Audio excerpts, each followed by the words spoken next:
So hey guys welcome back to our channel option selling for 30 days. ఈ రోజు మన day 7 guys. So ఈ రోజు కూడా మనము ఒక ట్రేడ్ అనేది తీసుకుందాం, ప్రాపర్ గా ఎనలైసిస్ చేసి ఒక ప్రాపర్ గా స్టాప్ లాస్ టార్గెట్ అయితే పెట్టుకుందాం, సరేనా? సో వీడియోని అయితే జాగ్రత్తగా చూడండి. ఈ రోజు కూడా చూద్దాం, ఈ రోజు మళ్ళీ మన స్టాప్ లాస్ హిట్ అవుతుందా లేదంటే టార్గెట్ దొరుకుతుందా, సరేనా? ఎందుకంటే కంటిన్యూస్లీ మనము 4 డేస్ నుంచి కంటిన్యూస్లీ లూజింగ్ స్ట్రీక్ లాగా నడుస్తుంది. సో ఈ రోజు కూడా చూద్దాం, ఈ రోజు మన స్ట్రీక్ బ్రేక్ అవుతుందా లేదంటే ఈ రోజు కూడా స్టాప్ లాస్ హిట్ అవుతుందా అనేది చూద్దాం, సరేనా? సో వీడియోని అయితే జాగ్రత్తగా చూడండి. So without wasting any time let's get started. So guys ఇక్కడైతే చూసుకోవచ్చు, ఈ రోజు నేను కాల్ నైతే సేల్ చేస్తున్నా గైస్, ఓకేనా? సో ఎందుకంటే ఈ రోజు నా పాయింట్ ఆఫ్ వ్యూ మార్కెట్ ఇక్కడికి వెళ్ళి బేరిష్ అవుతుందని నా పాయింట్ ఆఫ్ వ్యూ అనేది ఉంది. అందుకోసం ఈ రోజు కాల్ నైతే సేల్ చేసిన. చూసుకోవచ్చు, ట్రేడ్ ఎగ్జిక్యూట్ కూడా అయిపోయింది. మన 30 పాయింట్ స్టాప్ లో 60 పాయింట్ టార్గెట్ కూడా సెట్ అయిపోయింది, సరేనా గైస్? సో చూసుకోవచ్చు ఇక్కడ గైస్ ఎగ్జాక్ట్లీ మనది ట్రేడ్ 169 దగ్గరేమో మన ట్రేడ్ అయితే ఎగ్జిక్యూట్ అయింది. అందుకోసం స్టాప్ లాస్ చూసుకోవచ్చు 199 స్టాప్ లాస్ అండ్ 109 మన టార్గెట్ గైస్, సరేనా? అంటే 2000 రూపీస్ రిస్క్, 4000 రూపీస్ టార్గెట్ అనేది ఉంటది 1 లాట్ లో, సరేనా గైస్? 65 క్వాంటిటీ అంటే 1 లాట్ ఇక్కడ మనకు. సో జాగ్రత్తగా అయితే చూస్తుండండి. సో ఈ రోజు కూడా చూద్దాం బ్రో, ఈ రోజు మన ఈ లూజింగ్ స్ట్రీక్ అనేది బ్రేక్ అవుతుందా లేదంటే కంటిన్యూస్లీ ఈ రోజు కూడా మన స్టాప్ లాస్ హిట్ అవుతుందా అనేది చూద్దాం. ఒకవేళ స్టాప్ లాస్ హిట్ అయితే కొంచెం మనము చేంజ్ చేయాల్సి అయితే వస్తుంది. ఎందుకంటే ఏదైతే నేను క్రిప్టోలో యూజ్ చేస్తున్నాను స్ట్రాటజీ యాజ్ ఇట్ ఈస్ దీంట్లో కూడా అట్లనే చేస్తున్నా.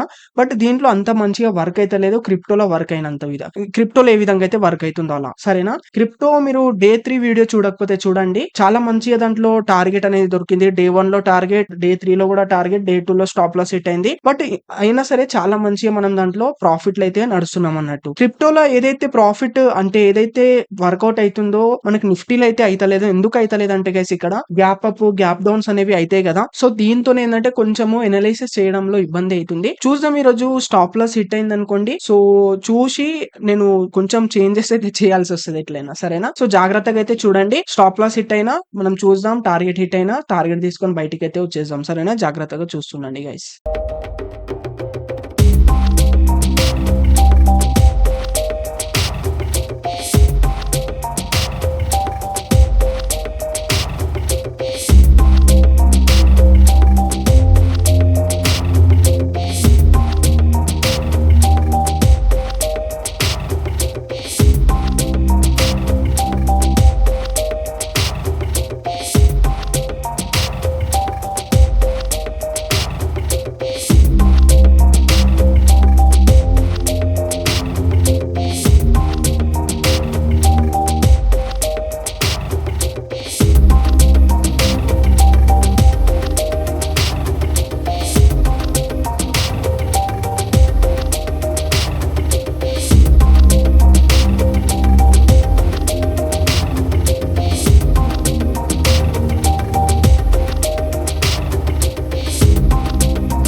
సో గైస్ ఇక్కడైతే చూసుకోవచ్చు గైస్, ఈ రోజు కూడా మన లూజింగ్ స్ట్రీక్ అనేది కంటిన్యూ అయితే ఉంది. సో ఈ రోజు కూడా మన స్టాప్ లాస్ అయితే హిట్ అయింది బ్రో. సో యాక్చువల్లీ గైస్ ఇక్కడ చూసుకుంటే ఏదైతే నాకు క్రిప్టోలో వర్కౌట్ అవుతుందో దీంట్లో అంత మంచిగా వర్కౌట్ అయితలేదు. సో దీంట్లో ఎట్లయినా కొంచెం చేంజెస్ చేయాల్సిందే. అండ్ ఇంకోటి ఏంటంటే నేను మార్నింగ్ 9:15 కి ఓపెన్ అవ్వంగానే సో ముందు నుంచే నేను మార్కెట్ డైరెక్షన్ డిసైడ్ అనేది చేస్తున్నా, నేను క్రిప్టోలో ఏ విధంగా చేస్తాను. బట్ దీంట్లో ఏమైతుందంటే మార్కెట్ ఓపెనింగ్ అయిన తర్వాత డైరెక్షన్స్ అనేవి కొంచెం నేను అనుకునే విధంగా అయితే ఇప్పుడు బియరిష్ ఉంటదంటే బియరిష్ సైడ్ వెళ్తలేదు. ప్రీవియస్ డేటాను చూసి నేను కొంచెము ఎనలైజ్ అనేవి చేస్తున్నా గానీ అయితలేదు అన్నట్టు. అందుకోసం ఏమనుకుంటున్నా అంటే సో మార్కెట్ ఓపెన్ అవ్వంగానే ట్రేడ్ తీసుకోకుండా కొంచెం ఏంటంటే ఒక పుల్ బ్యాక్ లాగా తీసుకున్న తర్వాత తీసుకుంటే బెటర్ అని అనిపిస్తుంది. అంటే ఒక 9:40కి లేదా 10:10కి అలా ట్రేడ్ తీసుకుంటే బెస్ట్. ఎందుకంటే ఆ టైం వరకు మనకు కొంచెం మార్కెట్ కొంచెము అర్థం అయిపోతుంది అన్నట్టు, ఈ రోజు మార్కెట్ బియరిష్ ఉందా బులిష్ ఉందా అనేది. సో నేను ఏం చేస్తున్నా మిస్టేక్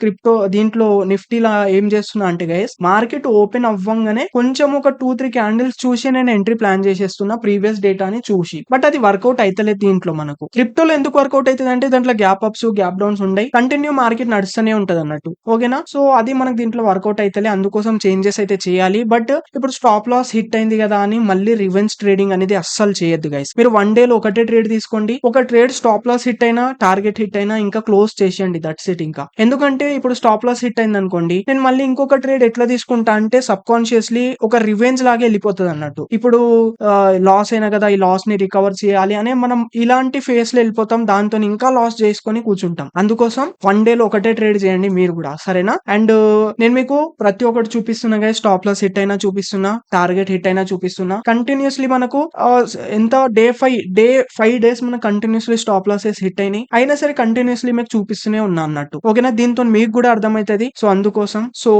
ఐ హోప్ గైస్ మీకు చాలా క్లారిటీగా అర్థమైంది అని ఆశిస్తున్నా. ఓకే, స్టాప్ లాస్ అయితే హిట్ అయింది కదా, ఇంకా ఏం చేయలేము, మనము లాస్ తీసుకొని రావాల్సిందే. ఇక నెక్స్ట్ టుమారో నుంచి వెయిట్ చేసి ఖచ్చితంగా ఒక పుల్ బ్యాక్ లాగా తీసుకున్న తర్వాతనే ట్రేడ్ తీసుకుంటే బెటర్ అని నాకైతే అనిపిస్తుంది. ఓకే, రేపటి నుంచి కొంచెము చేంజెస్ లాగా చేసుకుందాం, బెటర్ ఉంటది. సో వీడియో నచ్చితే లైక్ చేయండి గైస్, ఛానల్ ని సబ్స్క్రైబ్ చేసుకోండి. So thank you guys, thank you so much for watching.